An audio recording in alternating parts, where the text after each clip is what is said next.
Assalamualaikum warahmatullahi wabarakatuh. Jadi di sini saya akan menjelaskan overview dari tugas praktikum Hack RF1 yang kami buat. Jadi di sini kami akan membuat sebuah spectrum analyzer yang simpel aja dengan 4 tab, yaitu tab utama full spectrum analyzer, lalu ada tab zoom, ada tab waterfall, dan ada tab time atau oscilloscope. Dan ya, ini adalah diagramnya. Jadi nanti Hack RF1 akan mengambil sinyal melalui antena, dan kemudian sinyal tersebut akan dikirimkan ke Osmocom untuk ditranslate terlebih dahulu sebelum akhirnya akan diproses oleh GNU Radio. Mungkin itu saja untuk dari pendahuluan dan deskripsi project. Kita langsung ke tahap selanjutnya, yaitu tahap alat dan bahan. Jadi di sini saya akan menjelaskan alat dan bahan yang akan digunakan pada praktikum ini. Dan alat pertama adalah USB cable, yang mana ini digunakan untuk menghubungkan Hack RF1 dengan perangkat laptop yang akan digunakan. Selanjutnya ada device utamanya, yaitu Hack RF1 yang digunakan untuk menangkap sinyal. Dan ya, di sini ada banyak portnya, yang mana berarti bisa untuk menambah extension atau perangkat lain.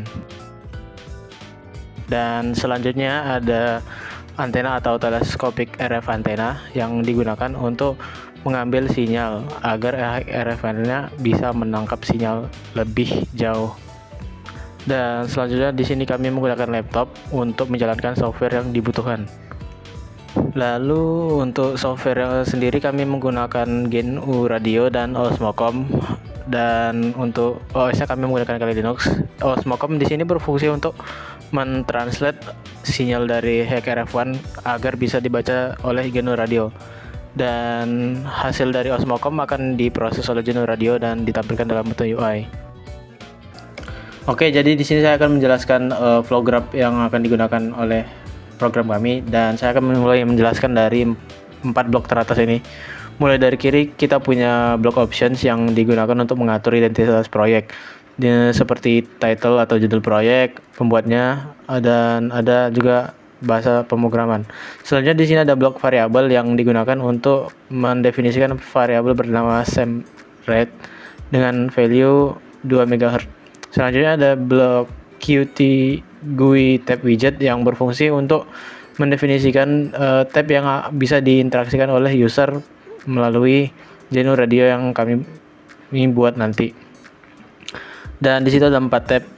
Selanjutnya ada Qt GUI range frekuensi yang bisa digunakan oleh user untuk berinteraksi dengan program kami untuk mengatur frekuensi. Dan selanjutnya ada Qt GUI range yang berfungsi untuk mengatur RF gain. Kurang lebih fungsinya sama seperti frekuensi agar user bisa berinteraksi dengan program kami. Oke, selanjutnya di sini saya akan menjelaskan blok bagian bawah yang dimulai dengan missing block. Ini kenapa bisa missing? Ini karena perangkat saya tidak terhubung dengan Hack RF1 sehingga diidentifikasikan sebagai missing block. Blok ini disebut Osmocom source yang digunakan sebagai sumber data utamanya.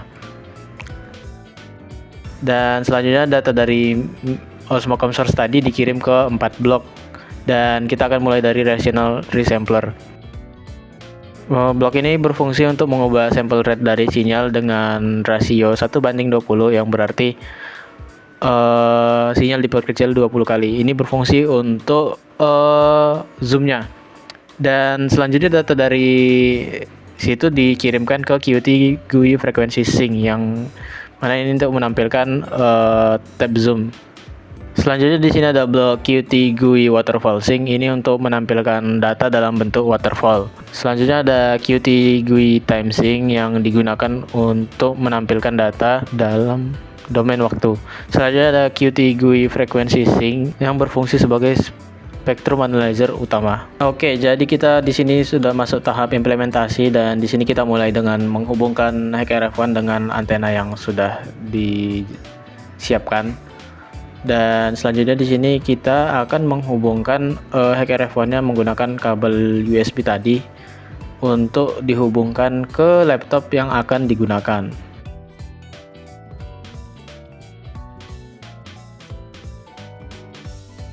Selanjutnya kita pindah ke laptop dan di sini kita buka saja OS tempat kita menginstal Geno radionya. Dan ya, ini adalah flow grab yang akan digunakan nanti, dan bisa terlihat di situ missing block tidak ada lagi karena sudah terhubung dengan alatnya. Dan kita langsung eksekusi saja, dan berikut adalah hasilnya.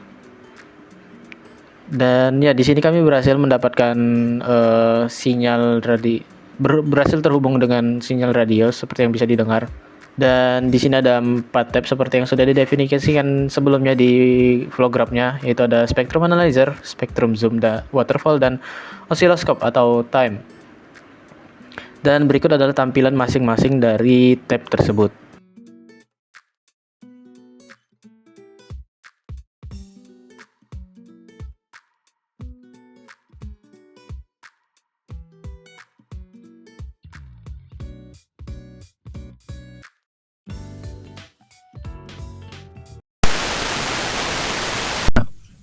Dikatakan ada riwayat bahwasanya orang-orang Quraisy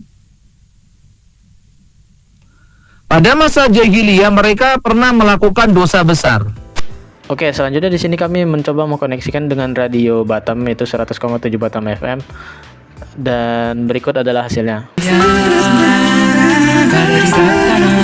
Seperti yang bisa didengar, hasilnya sudah cukup baik, dan dengan adanya spectrum analyzer kita jadi bisa menganalisa sinyal radio yang masuk, sehingga kita bisa mengetahui jika ada terjadi gangguan.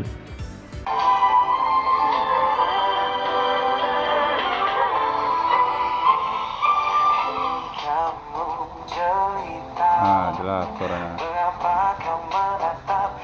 Ini kami mencoba mengkoneksikan ke radio Singapura, yaitu 90,5. Dan hasilnya berhasil, namun di sini lumayan banyak noise. Mungkin ini karena kami menggunakan alatnya di dalam ruangan sehingga sinyal terhalang beton atau semen dan lain-lain.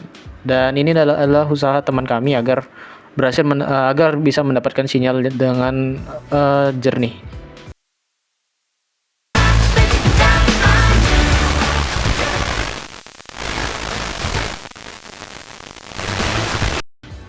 Jadi dengan adanya Hacker F1 atau perangkat SDR lainnya, kita dapat melakukan monitoring pada sinyal RF secara real time, dan ini bisa mempermudah kita untuk melakukan troubleshooting. Kita juga jadi bisa melakukan pengetesan keamanan karena dengan Hacker F1 kita bisa melakukan transmit sinyal juga, sehingga kita bisa mengganggu sinyal-sinyal yang ada di lingkungan sekitar. Selain itu, sinyal yang bisa kita terima juga tidak hanya sinyal dari lokal saja, melainkan kita bisa mendapatkan semua sinyal yang ada di sekitar. Dan ini sudah dibuktikan dengan berhasilnya kami terhubung ke radio Singapura tadi. Oke, mungkin sekian dari praktikum kami. Kurang lebihnya mohon maaf. Wassalamualaikum warahmatullahi wabarakatuh.